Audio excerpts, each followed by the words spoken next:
तो फाइनली मैंने ले लिया 30 डेज वीडियो अपलोडिंग चैलेंज, जिसका आज पहला दिन है। तो सबसे पहले मैं तैयार हुआ और निकल गया ऑफिस के लिए। और ऑफिस से मेरे घर का दूरी है सिर्फ 10 मिनट का, तो मैं 10 मिनट वॉक करके ऑफिस पहुंच जाता हूँ। ऑफिस पहुंचने के बाद मैं लग गया अपने काम पे, और आज का दिन बहुत हेक्टिक था, बहुत सारा काम था ऑफिस में। तो आज तो खाने का भी टाइम नहीं मिला, और काम करते करते कैसे 4 बज गया पता भी नहीं चला। तो काम करने के बाद मैं खाना खाया, और खाना खाने के बाद निकला मैं वॉक पे। बाहर निकला तो पता चला वेदर बहुत ही सुंदर हो रखा था। तो जहाँ मुझे 5 मिनट वॉक करना था, वहाँ मैं आज 20 मिनट वॉक करके ऑफिस आया। उसके बाद मैं ऑफिस से वापस शाम में घर आया, और घर आने के बाद मैं खाना बनाने के लिए लग गया।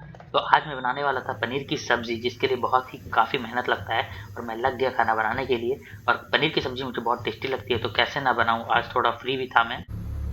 रिकॉर्ड करने के चक्कर में तेल मेरा बहुत ज़्यादा गर्म हो गया था, तो मैंने जैसे डाला उसमें प्याज, तो ये मेरे आँख में लग गया, और पूरा जोर का मैंने फिर से वॉश किया, तब जाके रिलैक्स हुआ। तो फटाफट से मैंने खाना खाया और डे हो गया एंड। तो ये था मेरा आज का पहला ब्लॉग, इसलिए क्वालिटी धीरे धीरे इंप्रूव होती रहेगी, बने रहिए मेरे चैनल पे।